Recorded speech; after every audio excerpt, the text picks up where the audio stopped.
I dialed Uncle Frank's number with excitement bubbling in my chest, checking my watch one more time. 24 hours until Tyler's wedding. My little brother was finally getting married to Jessica, and I couldn't wait to see him at the altar tomorrow morning. The phone rang twice before Frank's familiar gruff voice answered. "Hey, Uncle Frank, just wanted to confirm the time for tomorrow's ceremony. Should I pick you up around 9:30?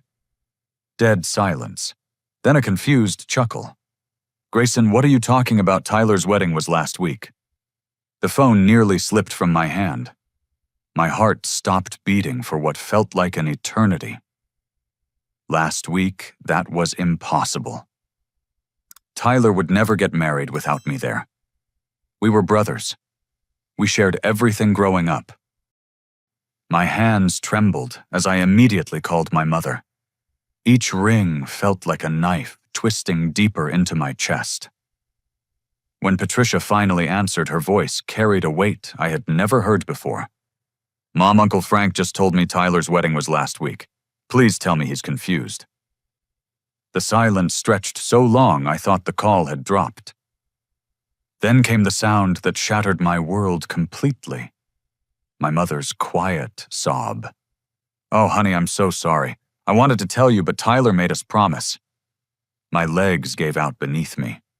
I collapsed onto my couch, staring at the wall of my downtown apartment in disbelief. "Made you promise what, Mom?" "He specifically requested that you not be told about the wedding. He said you wouldn't understand his decision, and he didn't want any drama on his special day." The room spun around me as I processed her words. My own brother had deliberately excluded me from the most important moment of his life. 28 years of shared memories, childhood adventures, and brotherly bonds meant nothing to him. "But why? What did I do wrong?" Mom's voice cracked with emotion. "Tyler said you'd overshadow him. He mentioned your recent promotion at the software company, your success, the lake house inheritance from Grandpa Joe. He felt like everyone always compared him to you." I thought about our grandfather's decision 3 years ago. Joe had left me his beloved lake house in northern Michigan because I was the only grandchild who had shown genuine interest in maintaining the property. Tyler had never once visited during our grandfather's lifetime, always too busy with his real estate ventures that never seemed to pan out. "Who else knew about this, Mom?" "Everyone, sweetheart. Your father, all your aunts and uncles, your cousins. Tyler threatened to cut off contact with the entire family if anyone told you. He said it was his wedding, his choice." My phone buzzed with notifications. Facebook, Instagram family group chats I had been mysteriously removed from. Photo after photo of Tyler and Jessica's elaborate ceremony at the Riverside Country Club. There was my father, Robert, walking Jessica down the aisle since her own father had passed away. There was cousin Madison as a bridesmaid. Uncle Frank giving a toast. Everyone I loved celebrating without me. Tyler looked radiant in his black tuxedo, Jessica stunning in her flowing white gown. But what struck me most was the genuine happiness on everyone's faces. They had all moved on without me, and none of them seemed to miss my presence. The real gut punch came when I scrolled through Jessica's Instagram stories. She had posted videos throughout the entire week leading up to the wedding. Hair appointments, dress fittings, rehearsal, dinner, bachelor party. Tyler had been planning this for months, maybe longer. I remembered my work conference in Seattle that week. The timing suddenly made perfect sense. Tyler knew exactly when I would be across the country, completely unreachable and unaware. My phone rang again. It was cousin Madison, probably feeling guilty about the whole situation. "Grayson, I wanted to call you myself. I felt terrible the entire time, but Tyler made it clear that anyone who contacted you would be uninvited. So you all just went along with it." He was really convincing. He said you two had been growing apart since the inheritance, that you had become arrogant about your success. He painted a picture of someone none of us recognized. I thought about my promotion to senior software engineer at TechFlow Industries just 6 months ago.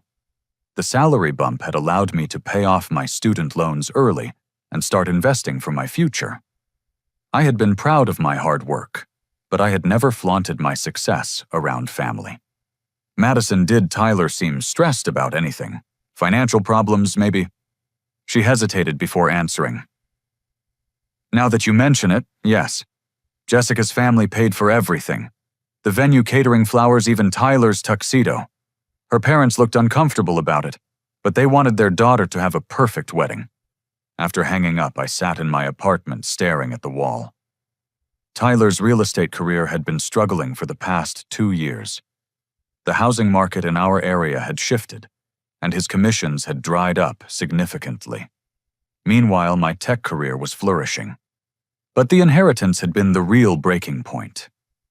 Grandpa Joe's lake house was worth approximately $400,000, sitting on 12 pristine acres with 800 feet of private shoreline. Tyler had never expressed interest in the property until after the will reading. As evening approached, I walked to my mailbox to clear my head.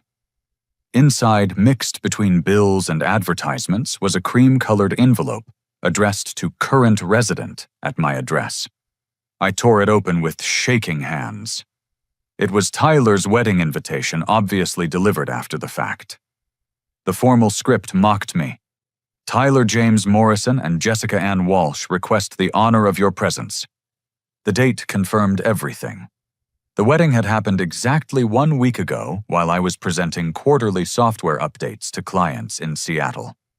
Sleep evaded me that entire night. By morning, I had made a decision to investigate exactly how calculated Tyler's deception had been. I started with the wedding venue's website, checking their booking calendar and event planning timeline. The Riverside Country Club's event coordinator was surprisingly helpful when I called pretending to inquire about booking a similar event.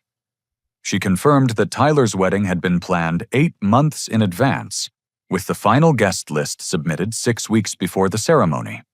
6 weeks. Tyler had known for 6 weeks exactly who would and wouldn't be attending his wedding.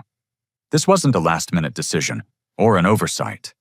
This was a deliberate, methodical exclusion. I drove to my parents' house that afternoon, needing to confront them face to face. Robert answered the door looking older than I had ever seen him. His usually proud shoulders were slumped with shame. "Son, please come in. Your mother and I have been expecting you." Patricia was in the kitchen, her eyes red from crying. The woman who had raised me to believe family came first looked broken by her complicity in Tyler's scheme. "Dad, I need to understand how you could go along with this. You walked Jessica down the aisle. You gave a father's blessing to a marriage that was built on excluding your other son."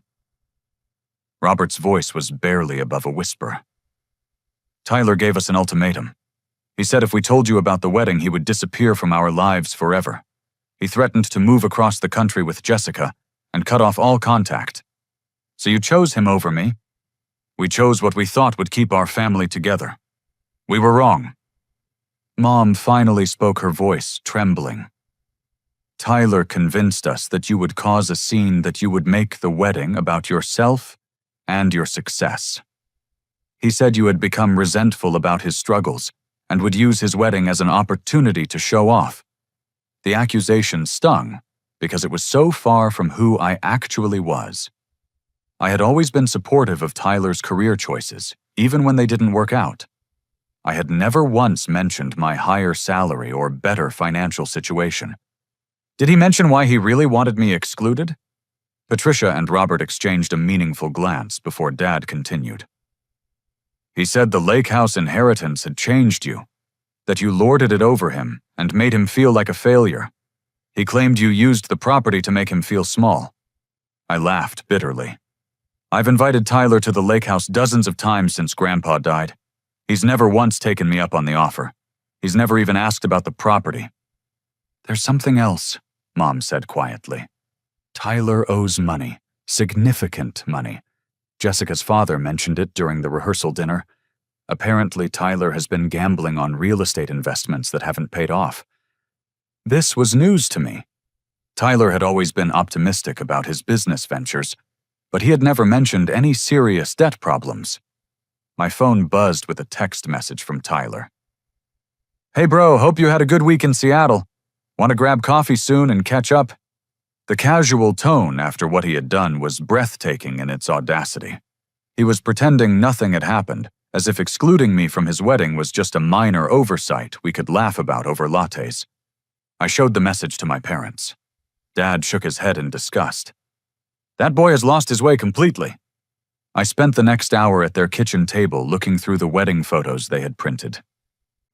Tyler looked genuinely happy, but there was something desperate in his eyes. Jessica appeared radiant, but I noticed how her family members seemed stiff and uncomfortable around Tyler. Uncle Frank called while I was still at my parents' house. His voice was heavy with regret. Grayson, I owe you an apology. I should have told you about the wedding regardless of Tyler's threats. I've been thinking about it all night, and I realized something important. What's that, Uncle Frank? Tyler specifically scheduled his wedding for the weekend of your work conference. He knew your exact travel dates because he asked your mother about them months ago. This whole thing was planned around your absence. The revelation hit me like a physical blow. Tyler hadn't just excluded me. He had orchestrated the entire timeline to ensure I would be geographically unable to attend, even if I found out. As I drove home that evening, my phone rang. The caller ID showed the number for Morrison and Associates, the law firm that had handled Grandpa Joe's estate. Why would William Chen be calling me on a Saturday evening? Mr. Morrison, I apologize for calling on the weekend, but I felt you should know. Your brother Tyler contacted our office yesterday asking about the terms of your grandfather's will. Specifically, he wanted to know if there were any provisions that would transfer the lake house ownership if you were to become unavailable. My blood ran cold. What do you mean by unavailable? He asked about scenarios involving incapacitation, prolonged absence from the state, or voluntary transfer of the property. I told him the will was ironclad and that you have full ownership rights, but his questions were quite specific. Thank you for letting me know, Mr. Chen. There's one more thing. Tyler also asked about squatters' rights and adverse possession laws in Michigan. I found his inquiries rather concerning given the family circumstances. I hung up the phone with a growing sense of unease. Tyler wasn't just resentful about the inheritance. He was actively looking for ways to challenge or circumvent it.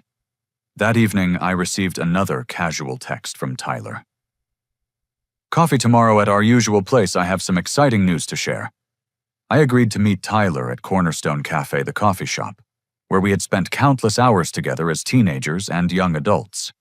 I arrived early, choosing a table near the back where we could have privacy. My stomach churned with anticipation and dread. Tyler walked in 15 minutes late, carrying a bag from the local bakery and wearing a huge grin. He looked tanned and relaxed, probably from his honeymoon. His casual demeanor made my skin crawl. Grayson, great to see you, buddy.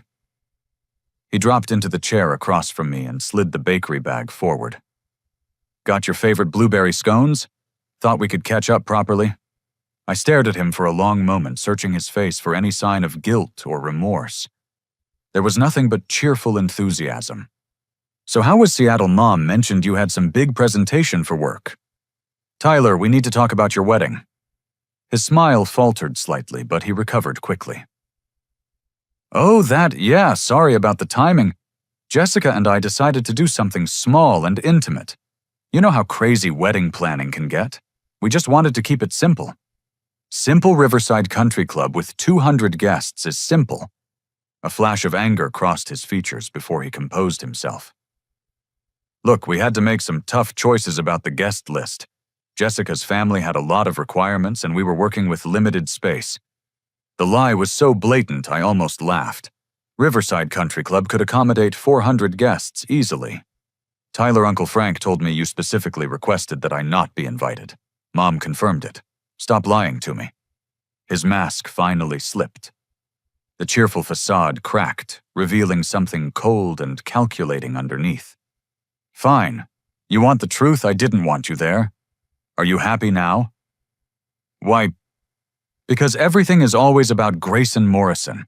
Your fancy job, your perfect apartment, your inheritance. I was tired of my own wedding becoming another opportunity for everyone to marvel at how successful my big brother is. The venom in his voice was shocking. This wasn't the brother I thought I knew. Tyler, I've never competed with you. I've always supported your choices. Supported. He laughed bitterly. You mean like when you got Grandpa's lake house while I got nothing? You mean like when you got promoted again while my business is struggling? Everything just falls into your lap while I have to fight for scraps. Grandpa left me the lake house because I was the only grandchild who visited him regularly. You never even liked going there. I was building my career. I couldn't spend every weekend playing house at some old cabin. It's not an old cabin, Tyler. It's worth $400,000 and you know it. His eyes lit up with a predatory gleam. Speaking of the lake house, Jessica and I were hoping to use it for a belated honeymoon, just for a week or two. You wouldn't mind, would you? Family helping family. The audacity was breathtaking. He had excluded me from his wedding, lied to our entire family, and now wanted me to hand over my property as a favor. You're serious right now? Come on, Grayson, don't be petty. It's just a house. You barely use it anyway. How would you know how often I use it? I'm just saying it would mean a lot to Jessica. Her family is already questioning whether I can provide for her properly. If I could give her a romantic getaway at a beautiful lake house. You want to use my property to impress your new wife? Tyler's phone buzzed with a text. He glanced at it and his expression brightened. Actually, here, let me put you on speaker. Jessica wants to talk to you about this herself. Before I could object, he had dialed Jessica's number and set the phone between us. Hi, Grayson.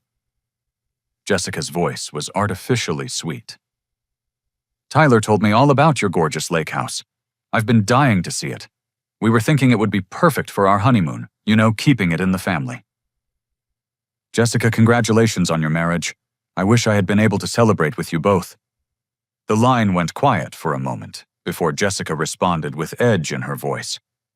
Well, you know how intimate ceremonies go. But anyway, about the lake house. I'm not comfortable lending out the property right now. Tyler's face flushed red with anger. Not comfortable? What does that even mean? It means no, Tyler. This is exactly what I'm talking about. Tyler slammed his hand on the table, causing other customers to stare. You get this inheritance and suddenly you're too good to help your own brother. I'm too good. You didn't invite me to your wedding. Because I knew you'd act like this, selfish and superior, holding your success over my head. Jessica's voice came through the phone. Speaker no longer sweet. Grayson, Tyler has been nothing but generous to you over the years. The least you could do is return the favor. I wanted to ask what exactly Tyler had ever been generous about, but I could see this conversation was spiraling beyond reason. Tyler, if you want to have an honest conversation about what happened at your wedding, I'm willing to listen. But I'm not lending you my property as payment for being excluded from your life. Tyler stood up abruptly, knocking his chair backward. You know what, Grayson? This is exactly why I didn't want you at my wedding. You can't handle anyone else being happy. You can't stand that I found someone who loves me for who I am, not for what I can provide. That's not true and you know it. Keep your precious lake house, but don't come crying to me when the rest of the family finds out how selfish you really are. When Mom and Dad see who you've become, they'll understand why I made the choice I did. He grabbed his phone and stormed toward the exit, pausing only to deliver a parting shot. You think you've won something here, but you've just lost your family forever. I sat alone at the table, surrounded by the remnants of our destroyed relationship and the untouched blueberry scones. Other customers were still staring, whispering among themselves about the dramatic scene they had just witnessed. Dave, the building superintendent from my apartment complex, approached my table hesitantly. He had been sitting near the front of the cafe during the entire confrontation. Sorry to intrude, but I couldn't help overhearing. Your brother seems to have some serious anger issues. Yeah, apparently he does. For what it's worth, you handled that with a lot more class than I would have. Standing your ground was the right thing to do. As I walked home, I realized Tyler's parting threat wasn't empty rhetoric. He was going to weaponize our family against me, just like he had done with the wedding. The battle for my property and my relationships was just beginning. The phone call started the next morning at 7:30. Mom was the first, her voice strained and pleading. Grayson, honey, Tyler called us last night. He's very upset about your conversation yesterday. He said you refused to help them with their honeymoon. Mom, did he tell you what he asked me for? He said you wouldn't let them borrow the lake house for a week. Sweetie, it's just a house. They're newlyweds trying to start their life together. Did he mention that he excluded me from his wedding specifically to avoid any drama, but now he wants me to provide him with a free vacation rental? Patricia sighed deeply. I know you're hurt about the wedding, but holding grudges won't help anyone heal. Before I could respond, call waiting beeped with another incoming call. Dad's number. Mom, I have to go. Dad's calling. Grayson, your mother and I talked all night about this situation with Tyler and the lake house. Robert's voice carried the authoritative tone he had used when disciplining us as children. Son, I'm disappointed in your response. Family should support family regardless of past disagreements. Past disagreements, Dad, he deliberately excluded me from his wedding. And you're going to punish him forever for that. You're going to deny your new sister-in-law a honeymoon because your feelings were hurt. The characterization of Jessica as my sister-in-law stung particularly deeply. She had actively lobbied against my inclusion in their wedding, and now she was supposedly family I owed something to. It's not about punishment, it's about boundaries. Boundaries.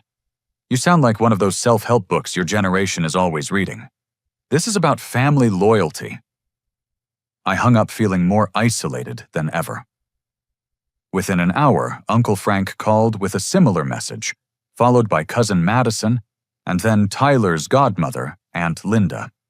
Each conversation followed the same pattern. Tyler had contacted them with a carefully crafted story about my unreasonable refusal to help with their honeymoon. He had painted himself as the victim of my selfishness and jealousy. The most painful call came from Pastor Richards, who had officiated Tyler's wedding. His voice was gentle but firm as he spoke about forgiveness and Christian charity. Grayson, I understand you're hurt about not being included in the ceremony, but holding on to anger will only poison your own heart. Tyler and Jessica are starting their marriage and they could use your support. Pastor Richards, did Tyler tell you why I wasn't invited to the wedding? He mentioned there had been some family tension around your grandfather's inheritance. These things happen in families, son. The important thing is moving forward with grace. Family tension around the inheritance. Tyler had managed to reframe his deliberate exclusion as a mutual conflict, making me an equal participant in our estrangement. By afternoon, my phone was buzzing constantly with messages from well-meaning family members. The group text that had been created for wedding planning, the one I had been excluded from, was suddenly including me again, filled with messages about healing and putting family first. But it was Cousin Madison's private message that revealed the most disturbing information. Grayson, I feel terrible about pressuring you earlier. I think you should know that Tyler is in serious financial trouble. At the wedding, I overheard Jessica's father talking to her mother about Tyler's debts. He owes money to some people who aren't very patient about collection. Jessica's family paid for the entire wedding because Tyler couldn't contribute anything. I think the lake house request isn't really about a honeymoon. I called Madison back immediately. What exactly did you overhear? Tyler has been gambling on real estate investments with borrowed money. When those deals fell through, he started taking cash advances on credit cards to cover the losses. Now he owes about $60,000 to various creditors, including some pretty shady characters. And Jessica knows about this. Her family found out right before the wedding. That's why her father looked so uncomfortable during the ceremony. They're basically supporting Tyler now and they're not happy about it. Madison, why didn't anyone tell me about this? Because Tyler made it seem like you already knew and didn't care. He told everyone that you flaunted your success whenever he was struggling, that you made him feel worthless about his financial situation. Another lie. I had never discussed money with Tyler because he had always been sensitive about our different career trajectories. That evening, my phone rang with a number I didn't recognize. When I answered, a gravelly voice asked for Tyler Morrison. This is his brother. Tyler's not available right now. Well, you tell Tyler Morrison that Marcus Chen is looking for him. He's 3 weeks late on a payment, and my patience is running thin. I think you have the wrong number. No, I got this number from Tyler himself. He said if anything happened to him, his family would make good on his debts. You family types stick together, right? The line went dead, leaving me staring at my phone in shock. Tyler had given his creditors my contact information as some kind of insurance policy. I immediately called Tyler's number, but it went straight to voicemail. I tried Jessica with the same result. They were avoiding me while simultaneously using my family connections to pressure me into compliance. My laptop chimed with a new email notification. The sender was someone named Mark Stevens, with the subject line Lake House Rental Inquiry. Hello, I'm interested in renting your property in northern Michigan for the month of July. Tyler Morrison referred me to you and said you had availability. Please let me know your rates and booking process. Thanks, Mark. My hands trembled as I read the message. Tyler was not only asking to use my lake house, he was already telling potential renters that I had agreed to let him manage the property. I called Mark Stevens immediately. He answered on the second ring. Oh, hey there. You must be Grayson. Tyler said you might be calling about the lake house rental. I'm really excited about this. My family has been looking for a nice place on the lake for our summer vacation. Mr. Stevens, I think there's been a misunderstanding. I never agreed to rent my property to anyone. Really, Tyler made it sound like it was all set up. He even quoted me rates and said he could give me a tour of the property this weekend. Tyler doesn't have access to my property, and he's not authorized to rent it to anyone. Oh man, this is embarrassing. Tyler seemed so confident about the arrangement. He said it was a family business. After hanging up, I realized the full scope of Tyler's scheme.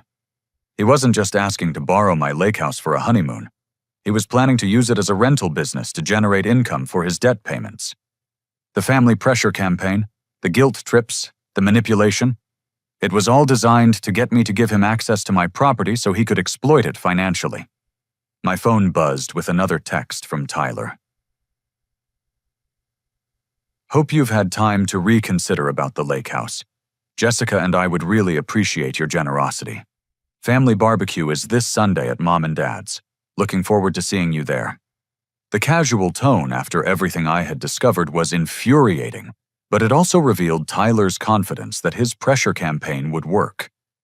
He expected me to arrive at the family barbecue ready to capitulate to his demands. I had a different plan in mind. I spent Saturday morning researching Tyler's activities online, and what I found exceeded my worst expectations. He had posted my lake house on 3 different vacation rental websites, complete with professional photographs that he must have taken from the property's real estate listing. The descriptions were elaborate and detailed. Luxury lakefront retreat with 800 feet of private shoreline sleeps, 12 fully equipped kitchen fire pit dock, and kayaks included. Owner-managed property available for weekly and monthly rentals. He was advertising my 1,200 square foot cabin as a luxury retreat and claiming ownership through the phrase, owner managed. The photos showed the property's best features, the wraparound deck, the stone fireplace, the panoramic lake views. But the most shocking discovery was the pricing. Tyler was asking for $3,000 per week during peak season, with a minimum stay of 2 weeks. He had positioned my family inheritance as a high-end vacation rental that could generate significant income. I screenshot everything before calling my attorney, Sarah Mitchell, who had helped me with some contract reviews at work. Even though it was Saturday, she answered her cell phone. Grayson, what can I do for you? Sarah, I need to know about property rights and fraud. My brother is advertising my lake house as a rental property without my permission. That's potentially several different crimes depending on the specifics. Can you forward me what you found? After reviewing the rental listings, Sarah called me back within an hour. Her voice was grim. Grayson, this is serious. Your brother isn't just advertising your property. He's created a business entity called Morrison Family Rentals and listed himself as the owner-operator. He's also filed some preliminary paperwork with the county about property management services. What does that mean exactly? He's trying to establish a paper trail that suggests he has legitimate authority to operate a business on your property. If someone challenged his rental agreements, he could point to these filings as evidence of his authorization. But I never gave him any authorization. That's why it's fraud. But Sarah, there's something else you need to know. I did some research on property records, and your brother filed a homestead exemption claim on the lake house last month." My blood ran cold. A homestead exemption was something homeowners filed to reduce their property tax burden on their primary residence. "Are you saying he's claiming to live in my lake house?" According to the county records, Tyler Morrison filed paperwork stating that the lake house property serves as his primary residence and qualifies for tax exemptions. He's also registered to vote using that address. This was beyond anything I had imagined. Tyler wasn't just planning to rent my property. He was establishing legal grounds to claim residency and potentially ownership rights. "Sarah, what are my options?" "We need to act fast. I'm going to contact a private investigator to document everything Tyler has done. We'll also need to file cease and desist orders and potentially pursue criminal charges for fraud." She recommended James Wright, a former police detective who specialized in financial crimes. James agreed to meet with me that afternoon, despite the weekend timing. James was a straightforward man in his 50s who listened to my story without interruption. When I finished explaining the situation, he leaned back in his chair and whistled softly. "Your brother is playing a dangerous game. What you've described suggests someone who's desperate enough to risk serious legal consequences." "How serious?" "Fraud, forgery. If he's signed any rental agreements in your name, potential identity theft. If he's using your property for financial gain without authorization. We're talking about felony charges if we can prove intent." James agreed to investigate Tyler's activities immediately. "I'll start by contacting some of the potential renters who responded to his listings. I'll also check public records for any other filings he might have made." By Sunday morning, James had uncovered the full scope of Tyler's deception. He called me with his findings just as I was getting ready for the family barbecue. "Grayson, your brother has been busy. He's taken rental deposits from 4 different families for overlapping weeks this summer. He's collected over $8,000 in advance payments for a property he doesn't own." $8,000. And that's just what I've confirmed so far. He's also applied for a business license to operate Morrison Family Rentals as a legitimate vacation rental company. He listed the lake house as his primary business asset. "James, I need all of this documented before I see my family today." "Already done. I've compiled a complete report with copies of all the fraudulent documents, screenshots of the rental listings, and recorded phone conversations with the families who paid him deposits." As I reviewed James's report, one detail stood out that made my stomach turn. Tyler had scheduled a property tour with a potential renter for that very afternoon, the same day as our family barbecue.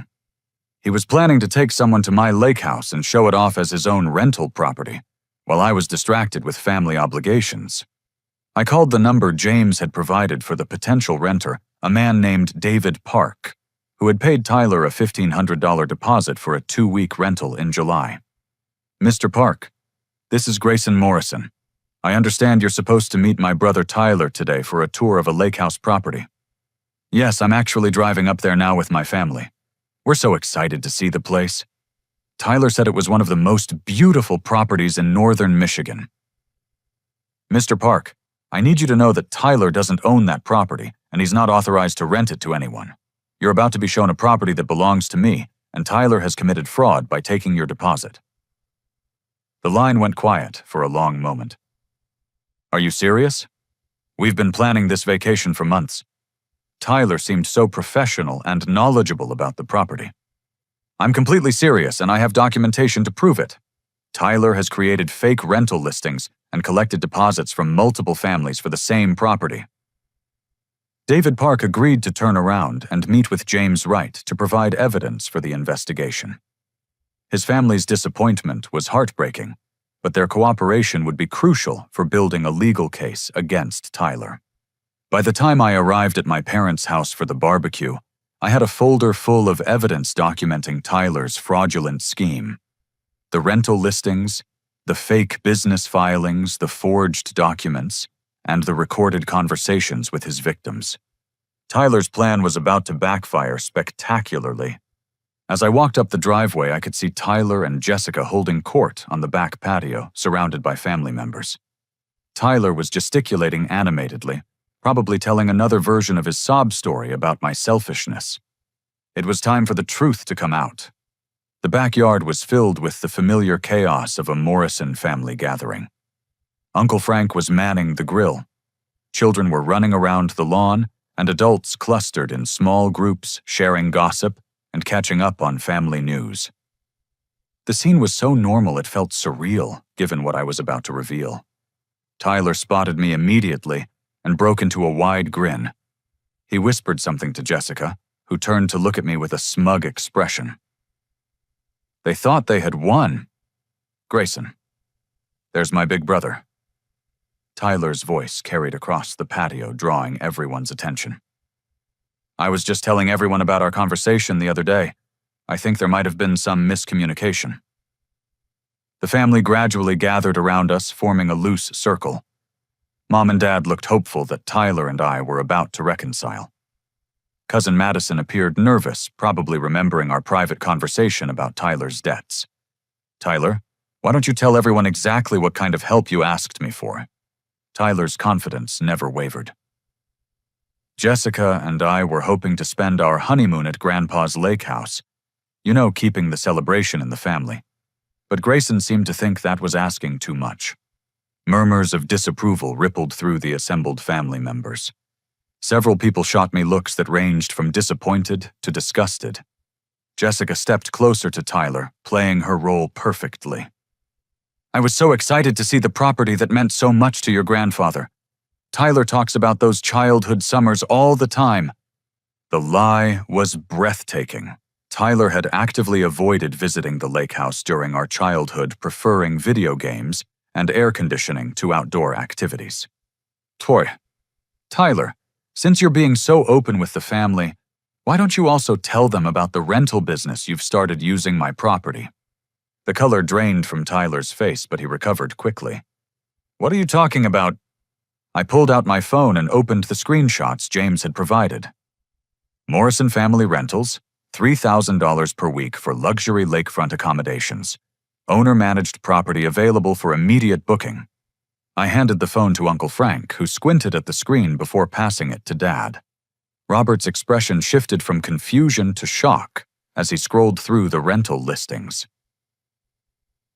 Tyler, what is this? Dad's voice carried the stern tone that had terrified us both as children. I was just exploring options. Grayson never uses the place anyway. I thought maybe we could work out some kind of partnership arrangement. Partnership. I laughed without humor. You mean the kind where you collect deposits from families and use my property without my permission or knowledge? Jessica's facade was starting to crack. Grayson, you're obviously misunderstanding Tyler's intentions. James, would you mind joining us? I called toward the side yard, where the private investigator had been waiting in his car.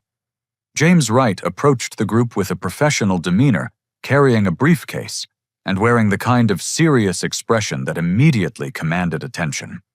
Folks, I'm James Wright, licensed private investigator. I've been documenting fraudulent activity related to this lake house property. Tyler's face had gone completely white. Grayson, what is this? What are you doing? I'm protecting my property from theft and fraud. I turned to address the entire family.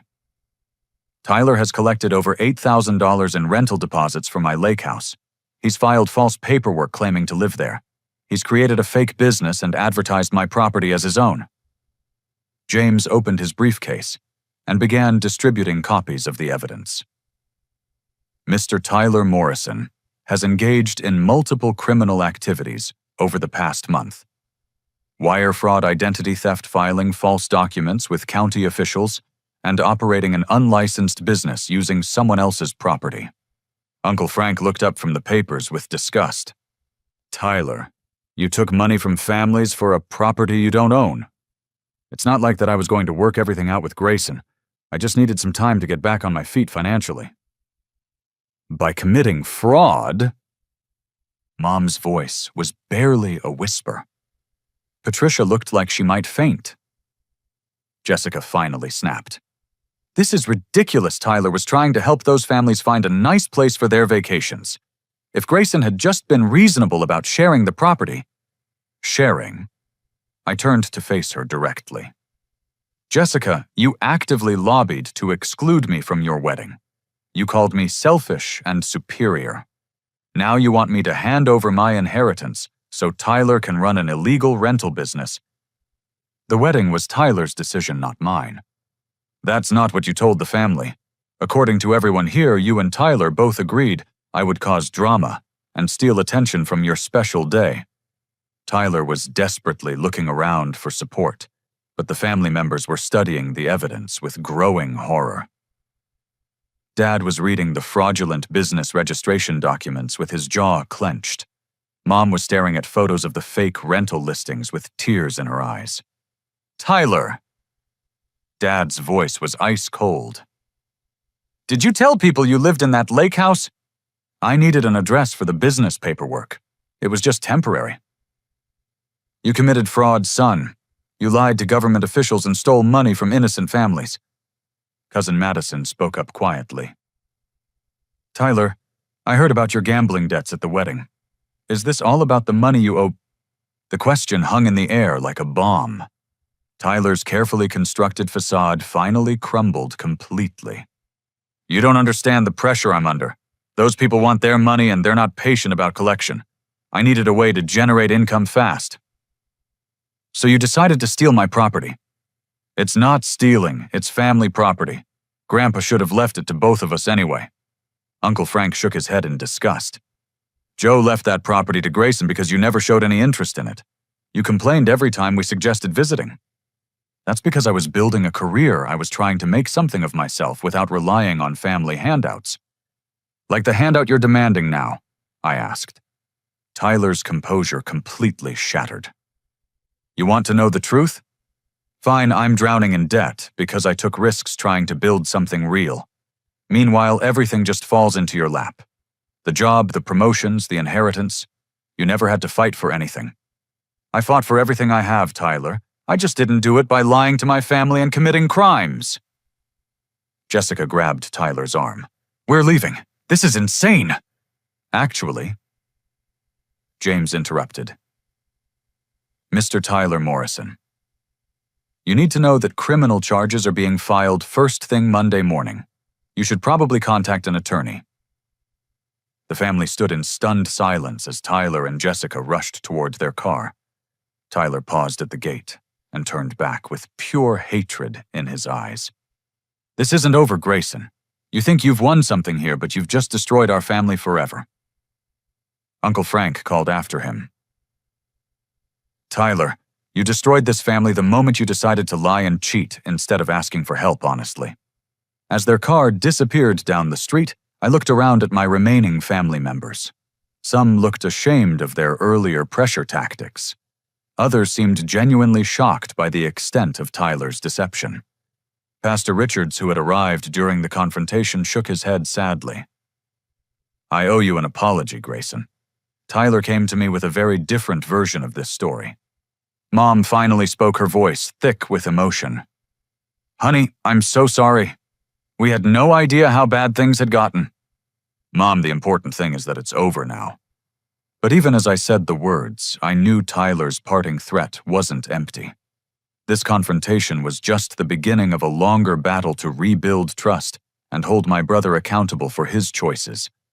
Monday morning arrived with a call from James Wright confirming that criminal charges had been filed against Tyler, wire fraud, filing false documents, and operating an unlicensed business using fraudulent claims. The district attorney's office was treating it seriously because multiple victims had been defrauded. Tyler's attorney contacted me this morning, James reported. They want to discuss a plea agreement to avoid trial. Apparently, Jessica's family is willing to help with restitution if Tyler enters a treatment program for gambling addiction. The swift legal consequences seemed to shock Tyler into reality. Within days, he had returned all the rental deposits to the families he had defrauded. Jessica's father, a successful businessman who was horrified by the criminal activity, personally guaranteed that every victim would be made whole financially. But the real transformation came when Tyler voluntarily entered a residential treatment program for gambling addiction. The facility was expensive, and Jessica's family paid for it as part of their effort to keep Tyler out of prison. 2 weeks after Tyler entered treatment, Jessica called me directly for the first time since the confrontation. "Grayson, I owe you an enormous apology. I had no idea about the extent of Tyler's problems, and I let him manipulate me into believing you were the villain in this situation. Jessica, I appreciate you calling. How are you handling everything? Honestly, I'm devastated. The man I married isn't who I thought he was, but I'm also relieved that the truth came out before things got even worse." She explained that Tyler's gambling addiction had been hidden from everyone, including her. The failed real estate investments he had talked about were actually sports betting losses and online poker debts. He had been living a double life for over a year. "My family wants me to file for divorce, but Tyler's therapist thinks our marriage might be salvageable if he commits to recovery and complete honesty going forward." "What do you think?" "I think Tyler needs to focus on getting healthy first. We'll deal with our marriage later." 3 months into Tyler's treatment, our parents asked if I would consider attending a family therapy session.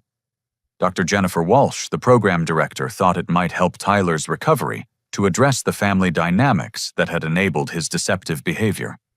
The session was held in a comfortable conference room at the treatment facility.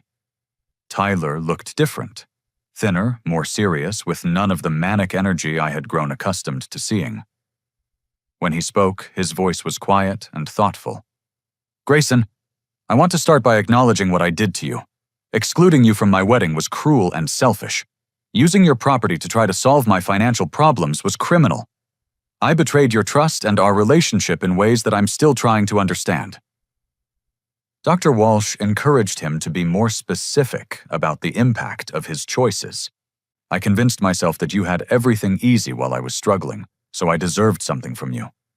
I turned you into the enemy in my own mind to justify treating you terribly. I manipulated our entire family to pressure you into giving me what I wanted. Tyler, why didn't you just ask me for help with your debt problems?" "Because admitting I had a gambling problem meant admitting that all my financial struggles were my own fault. It was easier to blame you for being successful than to face the fact that I had destroyed my own opportunities." The conversation was painful but necessary. Tyler acknowledged that his resentment about the inheritance had been irrational.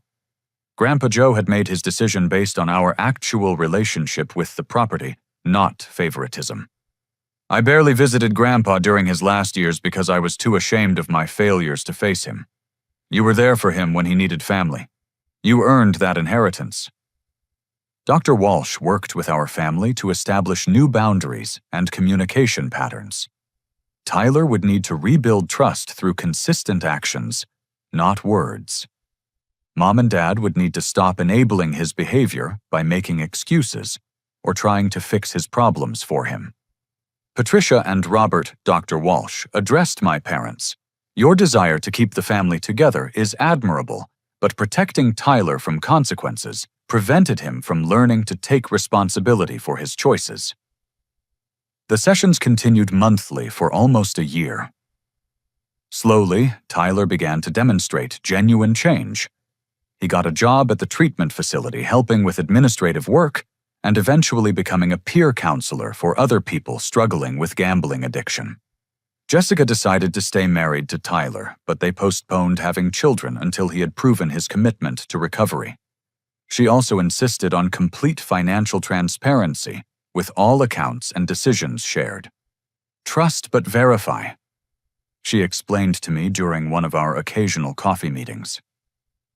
Tyler understands that our marriage depends on his continued honesty and accountability. Tyler completed his treatment program after 18 months and maintained his job at the facility. He found purpose in helping other people avoid the mistakes he had made. "Grayson, I'll never be able to undo the damage I caused," he told me during one of our monthly check-ins. "But I can make sure other families don't go through what we did." The legal consequences for Tyler were ultimately minimal because of his cooperation and restitution efforts. He pleaded guilty to a misdemeanor fraud charge and received probation with community service requirements. The felony charges were dropped as part of his plea agreement.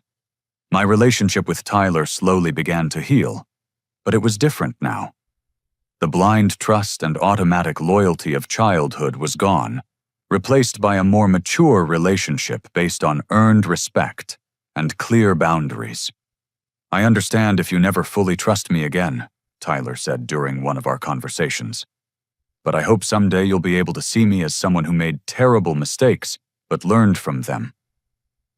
2 years after the confrontation, Tyler and Jessica asked if they could visit the lake house for a weekend. Not to rent it or use it for business, but simply to see the property that had become such a symbol of our fractured relationship. I agreed with conditions. The visit would be supervised, brief, and focused on closure rather than recreation. Standing on the deck of my grandfather's cabin with Tyler and Jessica, I realized how much had changed. Tyler looked at the property with genuine appreciation rather than resentment. "Grandpa would be proud of how you've maintained this place," he said quietly. "I was too angry and selfish to see it before, but this really is beautiful." We spent the afternoon talking about our grandfather, our childhood memories, and our hopes for rebuilding our family relationships. Tyler didn't ask for anything except the chance to continue proving his commitment to change. As they prepared to leave that Sunday evening, Tyler handed me an envelope. "What's this?" "A check for the rental income I stole, with interest. I know it doesn't fix what I did, but I wanted to make sure you were compensated for my crimes." The amount was significant, over $10,000 representing the deposits he had collected plus interest and damages. "Tyler, you didn't have to do this." "Yes, I did. I stole from you, and making financial amends is part of my recovery process. I earned this money honestly through my work at the treatment center." As I watched them drive away, I reflected on the long journey from that devastating phone call with Uncle Frank to this moment of cautious reconciliation. Tyler might never be the brother I had grown up with, but he was becoming someone I could respect. The lake house remained my sanctuary, but it no longer represented division in our family. Instead, it had become a symbol of the importance of boundaries, honesty, and accountability in relationships. 3 years after Tyler entered treatment, he and Jessica welcomed their first child. They asked me to be the baby's godfather, a request that moved me to tears. "We want our son to grow up understanding the importance of integrity and family loyalty," Jessica explained. "You demonstrated both when you refused to enable Tyler's destructive behavior." Looking at my nephew, I realized that the painful confrontation with Tyler had ultimately saved our family, rather than destroying it. Sometimes the greatest act of love is refusing to participate in someone else's self-destruction. Tyler's recovery gave him the tools to become a better husband, father, and brother. Our family learned to prioritize honesty over harmony and accountability over false peace. The lake house still sits peacefully on its northern Michigan shoreline, but now it welcomes visitors who earn their invitation through respect and genuine relationship. Tyler brings his family for supervised visits, always asking permission and expressing gratitude for the privilege. "Thank you for not giving up on me," Tyler told me recently, as we watched his son play in the shallow water near the dock. "Even when you had every reason to walk away, you found a way to hold me accountable while leaving the door open for redemption." Our family barbecues are different now. There's less pretense and more authentic conversation. Tyler shares honestly about his ongoing recovery challenges. Mom and Dad have learned to support him without enabling him. Jessica has become a valued family member who helps us maintain healthy communication patterns. The greatest lesson I learned from this ordeal is that true family love sometimes requires saying no to harmful requests. Boundaries aren't barriers to relationship. They're the foundation for healthy connection. Tyler's gambling addiction could have destroyed multiple families and landed him in prison. Instead, it became the catalyst for growth healing and deeper understanding of what real love actually looks like in practice. As I write this story, Tyler is approaching 4 years of recovery. He's become a respected counselor who helps other families navigate the destruction caused by addiction and financial crimes. His marriage to Jessica is stronger than it was before his treatment built on honesty rather than illusion. And me, I've learned to value myself enough to maintain boundaries while remaining open to genuine reconciliation.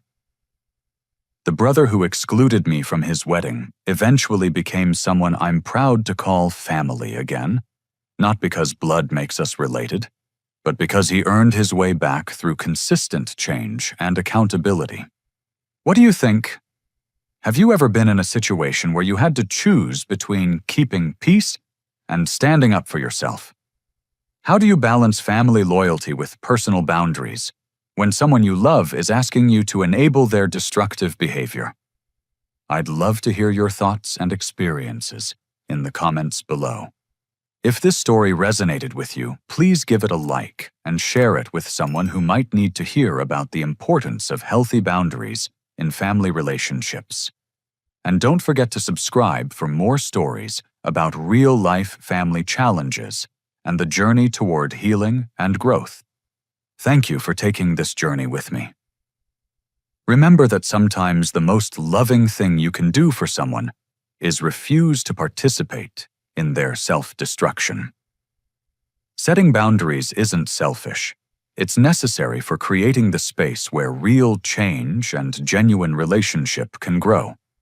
May you find the courage to love yourself enough to maintain your boundaries and the wisdom to leave the door open for authentic reconciliation when others are ready to walk through it honestly.